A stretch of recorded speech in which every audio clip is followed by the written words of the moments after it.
GOP에서 총기 난사한 후에 탈영했다가 자살을 시도한 임모병장이 체포가 됐습니다. 그런데 이제 제대 3개월 앞둔 말년 병장 왜 이런 일을 벌였을까 이런저런 분석들이 나오는데 한 가지 확실한 거는 이른바 관심사병, 그것도 A급 관심사병이었다가 B급으로 하향 조정되면서 이 GOP 임무에 투입됐다는 것. 관심사병 관리 제도가 어떤 문제가 있는 건 아닌가 하는 얘기가 가장 먼저 나옵니다. 병영인권연대 정재영 대표를 연결합니다. 정 대표님 안녕하세요. 예, 안녕하세요. 정재영입니다. 이 정식 명칭은 보호관심병사라면서요? 네네, 보호관심병사 B급이다 이렇게 발표가 되고 있죠. 이걸 어떻게 판정을 합니까? 지금 그 군에 입대하는 병사들은 일단 소집명령을 받아서 훈련소에 들어가면 일단 다면적 인성평가 KMMP라고 하는 심리 테스트를 받습니다. 예.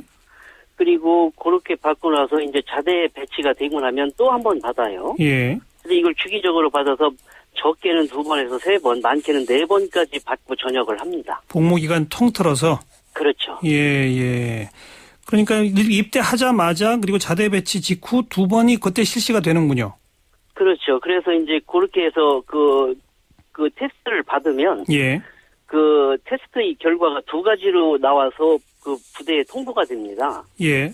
네, 본인에게 통보되는 그 인성평가의 결과는 이제 이런 거죠. 당신은 성격이 이러이러하니까 이런 부분을 고쳤으면 좋겠고, 그렇게 하기 위해서는 여러한 운동이라든지 주변 사람들과 잘 어울린다든지 이런 노력을 하는 게 좋겠습니다라는 조언 참고가 나오고요. 예. 그리고 지휘관에게 보내는 지휘관용 그 보고서에는 아주 직설적으로 표현을 합니다.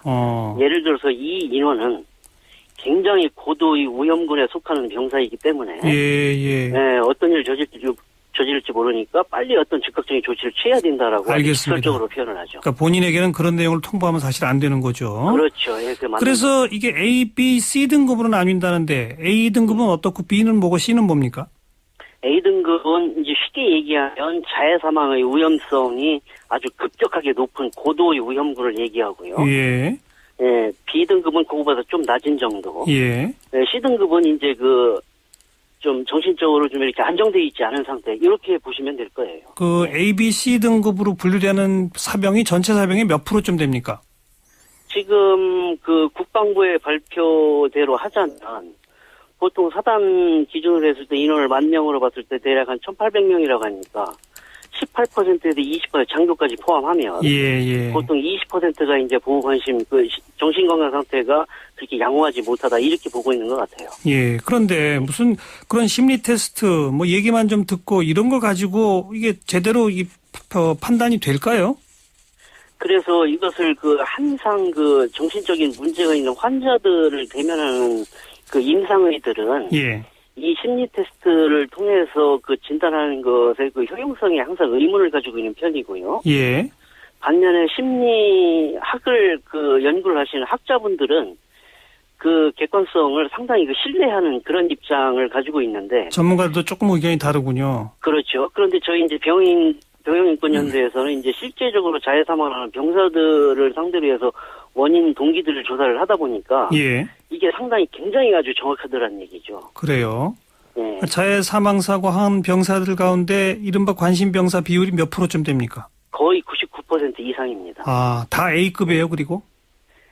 A급까지는 저희들이 표기가 돼 있지 않아요. 알겠습니다. 어쨌든 근데 거의 100%가 보호관심병사로 분류된 사병이더라 이 말이군요. 그렇습니다. 그렇다면 어느 정도 이 테스트는 제대로 이루어지고 있다고 봐야 되겠네요. 네, 그래서 저는 군에서 문제를 일으킬 소지가 있는 인원들에 대해서는 선별은 정확하게 하고 있다라고 평가를 합니다. 자, 그러면 선별은 잘 하고 있습니다. 어떻게 그 사병들을 중점 관리합니까? 보호관심병사 제도라고 해서 이제 이렇게 선별이 된 병사들에 대해서 집중 관리를 하게 돼 있는데 문제는 이 집중 관리를 하는 방법이 제도나 이런 것들이 실효성이 없다는 거예요. 어떤 의미 문제가 있나요? 네, 심리상담관 제도를 두어가지고 심리상담사들로 하여금 심리상담을 통해서 좀 케어를 한다는 그런 저거가 있는데 일단 이 병사들이 심리상담관을 접할 수 있는 기회가 거의 없다시피 하고요. 그래요? 네. 그리고 이 심리 상담관들이 전문적 지식이나 어떤 그 능력을 갖추고 있는 그런 분들이 이라고 볼 수가 없어요. 예. 네, 현재 그런 문제가 있고. 지금 현재 이른바 병영생활 전문 상담관이죠. 그렇죠. 여단급에 한 명씩 배치가 된다고요?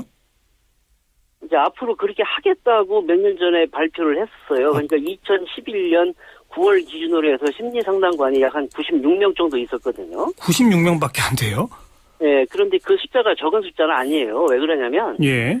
5천만 국민의 인권을 책임지고 있는 인권위원회 조직이 150명 남짓이에요. 어허. 그러니까 65만 장병이 95명에게 케어받고 있는 거니까 예. 비율상으로 놓고 본다면 우리 국민보다 100배나 많은 기회가 있는 거죠. 예. 네. 아까 말씀하신 그 보호관심병사 1,800명이라고 만 명 중에 1,800이라고 그랬죠? 그렇죠. 그러면 65만에서 따지면 96명이 관리하기는 어려울 것 같은데요. 그러니까 아까 말씀하신 것대로 이 집중관리 병사로 분류가 돼도 심리상담관을 접할 수가 없는 것, 이런 거 아니겠습니까? 그런 측면도 있고요. 그리고 여기에서 숫자를 좀 잘 우리가 세심하게 들여다봐야 할 필요가 있는 것이요. 예. 그 보호관심병사의 비율이 20%이다 이렇게 이야기를 하는데, 예. 그럼 이게 보호관심병사가 어떤 기준으로 이렇게 정해지느냐 이게 중요하지 않겠어요, 그렇죠? 예. 이 청취자분들이 굉장히 걱정이 많을 거예요. 그렇죠. 우리 병사들의 20%가 정신건강이 불안하다 이렇게 하면. 예. 그래서 예전에 제가 그 육군하고 공군에서 그 아웃소싱 하고 있는 애조 업체에 예. 제 본인 스스로가 한번 이 KMPI 인성검사를 테스트를 해본 적이 있어요. 예. 그랬더니 저도 보호관심병사 B급이 나오더라고요. 아하. 네, 그러니까 일반 시민을 상대로 했을 때도 우리 국민들이 상당한 수가 정신건강 상태가 그렇게 완전히 아주 그 건강한 상태는 아니다. 일반인들도. 예. 네, 그러니까 이 숫자에 너무 그렇게 걱정을 할 필요는 없다. 저는 이렇게 생각을 합니다. 하지만 아까는 또 그 판정은 비교적 정확히 된다라고 표현하셨기 때문에. 그렇죠. 네. B급, C급은 몰라도 A급으로 분류가 되면 정말 제대로 된 중증 관리가 돼야 할 것 같은데 지금 그 관리가 안 된다. 쉽게 말하면 그 얘기고요. 맞습니다. 예. 그리고 이번 병사의 경우 A급이었다가 B급으로 또 내려갔다면서요. 예, 그러니까 군에서는 그런 보호관심병사들에 대한 지속적인 상담이나 관리를 하게 되는데 예. 그 전문성이 과연 있느냐 없느냐를 떠나서 지휘관이 관심을 가져주는 것만으로도 상당히 정신적 안정을 찾는 경우가 많아요. 예. 어린 병사들이기 때문에. 예. 그래서 호전되는 병사가 있어요. 예. 그러니까 A급이었던 병사가 B급이 될 수도 있는 것이고 예. B급 병사가 C급으로 사실 내려가서 평상을 유지할 수도 있는 거예요. 물론 그렇습니다만 이번 네. 경우를 놓고 보면 물론 이것도 네네. 확정할 수는 없겠습니다. 무슨 또 직접적 무슨 계기가 있었는지는 모르겠습니다만 네. 문제를 이렇게 크게 일으켰기 때문에 A급에서 네. B급으로 내린 게 좀 잘못 판정된 거 아니냐라는 의구심을 갖지 않을 수가 없거든요. 그렇게 할 수 있죠. 결과만으로 놓고 보자면 예. 그런 셈이 돼버린 거죠. 지금 그렇게 A급에서 B급으로 낮추는 그 판단은 누가 권한을 갖습니까? 그거는 무슨 지휘관이 권한을 갖죠. 보통 분대장에서 소대장, 중대장. 그냥 지휘관이 예. 지휘관은 심리 테스트라든가 이런 거에 전문가가 아니지 않습니까? 전문가는 아닌데 예. 본인이 옆에서 계속 관리하고 지키고는 인원이기 때문에 좋아졌다 안 좋아졌다. 네, 예. 그렇죠. 그 병사의 상태를 이제 직접 볼 수가 있으니까 판단을 해서 그렇게 그 지휘 차원에서 조치할 수가 있는 거죠. 그런데 어쨌든 이번에 문제가 크게 터졌습니다. 그렇습니다. 앞으로 그럼 이 제도를 어떻게 고쳐야 한다고 보십니까? 가장 급한 거 한 가지만 좀 말씀해 주시면. 자, 지금 국방부에서 7월 달 기한으로 해서 전군의 부대 정밀 진단 실시하겠다 이렇게 밝혔죠. 예. 네, 저는 이제 그거 그렇게 할 필요 없다고 봐요. 왜 그러냐면 예. 이런 사고가 과거에도 수도 없이 있었기 때문에 예. 이미 그때 당시마다 원인 진단을 정확하게 했어요. 예. 그 정확한 해결 방법도 부대에서 가지고 있고 군 내부에서. 뭡니까 그 해결 방법이? 네, 그러니까 문제는 이런 문제가 일으킬 소지가 있는 보호관심병사 A급 병사들 대략 한 5% 정도로 보는데요. 예. 이 병사들을 문제가 일으킬 소지가 있는 현장에서 얼마나 빨리 분리해낼 수 있느냐. 아하. 네. 문제는 이것인데. 조기 제대를 현재, 시키거나 이렇게 해야 한단 말입니까?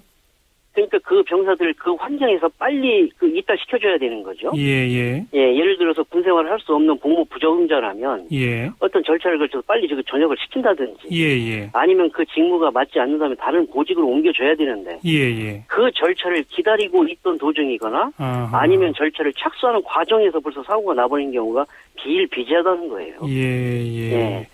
판정 즉시 어떤 조치가 있어야 한다. 그렇습니다. 그게 근데 그걸 할 핵심이로군요. 수가 없는 겁니다. 지금 구조적으로. 참. 그 제도부터 고치는 게 급선무라는 말씀 먼저 듣고. 그렇습니다. 저는 알겠습니다. 그것을 빨리 고쳐야 된다. 그렇게 그것만 된다고 할 것 같으면 그렇죠. 그러니까 예를 들어서 최소한 예.